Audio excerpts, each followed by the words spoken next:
Hey guys, what's up and welcome to a new League of Legends video. I haven't said that in a while, but I figured, you know what, I'll come back. I'll try to make a video about this. I don't know why. This champion looks really cool, and yeah, I thought let's make a video about Briar, the new champion coming to League of Legends that has been leaked. So this is obviously her splash shard. There's some gameplay footage leaked, like in-game footage, I guess, more specifically, by the big bad bear. We'll go over together, and of course, the abilities. And I thought, you know what, let's just make a video for old time's sake, just for fun. And yeah, let's get into it. If you enjoyed, don't forget to hit that like button. So as usual, this is of course going to be the splash shard for Briar. She's a pretty chaotic champion. She's kind of like old, kind of Warwick. She's almost like the new version of Warwick. She's supposed to just be kind of like this almost kind of really crazy, like masochistic, almost kind of ridiculously aggressive, like berserker, like bloodluster kind of champion that just charges at you and kind of goes crazy.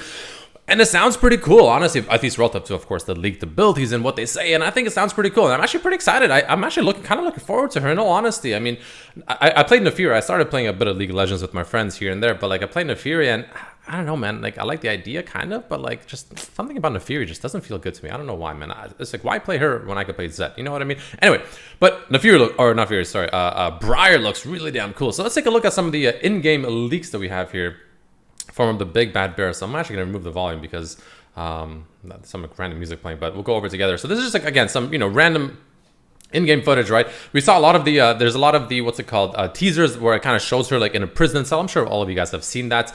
And it doesn't really show that much. It just shows her walk around in her prison cell, pretty much wearing this, like, I don't know, jail arm thing, whatever you want to call it, right? But you can see how she's kind of aggressive. The way she walks, she feels very agile, right? Even the way her abilities are, she just kind of leaps at people and just does a decent... The damage here is kind of hard to tell, actually, because I think the Annie is purposely not taking any damage, but she gets a lot of life regeneration. She kind of like goes crazy and just dashes towards something, like you saw her there towards the Grom. Just starts dashing like a maniac, right? This is the same ability, it seems like, towards the blue buff instead, right? It seems like you just target something and you just start dashing like a maniac to it, which is pretty damn cool. And then she, that ability right there, I don't know exactly what that one was, but just shows her just wailing at someone, right? That's kind of what she does. She just charges at someone and just starts wailing away at them, just smacking them up the upside, just over and over and over and over and over, just aggressively. You can see at the top, actually, it says Berserk, right? Just goes completely berserk on someone. It's just a cool play style. It's kind of so simple, but it's just effective. And just, I don't know, it's just a really cool theme, I guess, if that makes sense. And she actually looks pretty cool too. I think she looks a really cool aesthetic to her as well. It's very aggressive. I wonder if her ultimate or something like that, it'll be really cool if somehow she can, like, almost like Silas, like, just she can like break off of it. Let me see, actually, when she's zerking, she does break off of it, doesn't she? Oh, she does. Okay, never mind. She does that exactly the right thing. Anyway, yeah. So okay, so when she does berserk, she does kind of break out and goes crazy. That's kind of what I was saying. That would be really cool. But she does that anyway. But yeah, so that's kind of the little bit of a leak there. There's not really too much where we get a bit of abilities. I think that's going to be her ultimate, I assume. I mean, it looks like an ultimate, right? Where she just channels up a massive cone and just sends whatever that does. I mean, we'll go over the abilities very soon, the leaked abilities, and see how close they are to that. But speaking of which, let's get into it. So Briar abilities leaked, right? She's called the Restrained Hunger, a failed experiment from the Black Rose. Let's go ahead and zoom in a little bit here, right? A failed experiment from the Black Rose. The pillory works to focus her mind. So kind of like Broly from Dragon Ball Z, right? Kind of like Broly, where he had that little gem in his forehead that his dad would control to, like, focus him, right? To make sure he doesn't explode and go, like, legendary Super Saiyan. Shout out to all my OG Dragon Ball Z fans. It's kind of like that, essentially, which I think is really, really cool. And then maybe her, when she goes berserk, she kind of breaks free, goes legendary Super Saiyan, and just starts wailing away at people, which is really, really cool. She's uncontrollable and only follows her hunger for knowledge and blood. Really cool champion, actually. I love this aesthetic. That's a really cool aesthetic.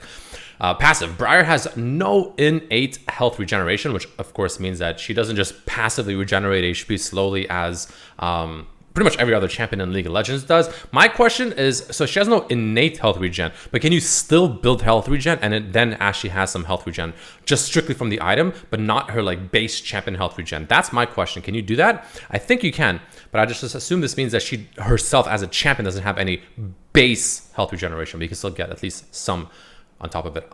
That's just my guess, though. But her attacks apply a stacking bleed that heals her for a portion of the damage dealt. Healing increases based on her missing health. So the lower she is, like a berserker, kind of like Trinimir, I guess, almost as well. You know, the lower HP she is, the more probably crazy she gets, and of course, the more HP she heals. And uncertain, hungry / satiated gameplay. Her Q is a leaping to a unit, stunning and breaking the armor. We saw her do this many times towards the Annie. I believe it will be this one right here, I would assume. Right, that's probably the Q right there. Right, W, Briar breaks the pillory and chases the nearest enemy, starting her blood frenzy. While active, Briar has extra movement speed and attack speed, which I think is the one we saw towards the Gromp here and the blue buff here, I would assume. Yep, that's exactly what it is. Right, so she kind of breaks through, so you can see she kind of does a little dash. Right, let's take a look at it one more time. Right, dashes towards the nearest enemy. So it seems like even if you don't actually go towards the nearest enemy, it just automatically dashes to, I think it prioritizes champion specifically as well. So if there's minions and champions, it prioritizes the champion. And it seems like, you know, even if you don't necessarily literally hit the champion, obviously she doesn't hit the Gromp here, she's still close enough to, I guess, maybe have a ward on the Gromp. I don't know if she even had vision of it. That's actually an interesting question. But you don't have to actually touch the champion. You have to be at least relatively close to them, it seems like. And as long as she gets like maybe their blood sense or something like that, she just dashes right to them. But the question is this, like, my question is this controllable, or when she starts this little berserking dash, is it kind of like autopilot, right? It seems, my guess would be it's autopilot. My guess is that she just goes to it. You can't really do anything anymore. You just go. You know what I mean? It's exactly the same thing here with the blue buff. And it seems like you actually can potentially be too far. So you can see with the blue buff there, she was too far. She didn't actually get to the blue buff, and the berserk ran off, and she kind of goes back to her regular state with her arms up here. So keep that in mind. Pretty important to understand that there. W2, however, she can recast her W, and it makes it so her next attack takes a chomp out of the enemy she hits, dealing extra damage based on missing health. I assume the enemy's missing health, and healing Briar for a portion of the damage. Did she do that on the Gromp? Let's take a quick look at her. I think she did, actually. So she goes over to the Gromp here. Yeah, that's, I'm assuming, right there. But maybe that was the W, the second part of it, or that honestly also kind of looked like a regular auto attack. So hard to say for sure, but pretty damn cool. Really cool looking ability, by the way. The icon, that looks, I love this black and red aesthetic. It's really cool. Her E ability, Briar focuses and goes back to the pillory. She lets out a powerful scream that damages and slows enemies. While charging or casting her E, she takes reduced damage and heals a part of her max HP. That's the question. Was this her ultimate? Oops, this right here. Was that her E or is that her ultimate? Well, let's take a look at her ultimate and see. When the E is fully charged, the scream knocks enemies back and stuns enemies if they're hit. I mean, this kind of looks like a scream, honestly, but let's see. The first enemy she hits, Briar dashes into it and fears... okay, so this is definitely her E. And fears other enemies around on contact. She goes into a superior blood frenzy, which is her W, and gets additional MR, armor, lifesteal, and movement speed. Really cool. So she just like goes off on someone. So you can like already kind of go off on someone with her W and kind of berserk all over their face. But this one is like, okay, you can do that, or you can do this. I wonder if you can, in a way, combine the two somehow. But this is just like, man, okay, now this guy, like, this person is dead. Like, you're just gonna go all in, and one of you is dying. Who knows which one's first, but one of you is gonna die. And that's pretty cool too. So that's gonna be something that is gonna be really interesting to see for her as well, for her overall kit. But that's essentially it. So let me know what you guys think down below. Completely random video out of the blue, but I figured, you know what, let's just make a video for all time's sake. I love making videos on, you know, leaks and new champs like this here and there. And I kind of started playing a bit of League of Legends with my friends again, so I figured for all time's sake, let's do one. But either way, thanks so much for watching. I'll see you for the next video, whenever that'll be. I have no idea when. But yeah, thanks for watching. Hope you guys enjoyed the champion, and I'll see you for the next one. Peace.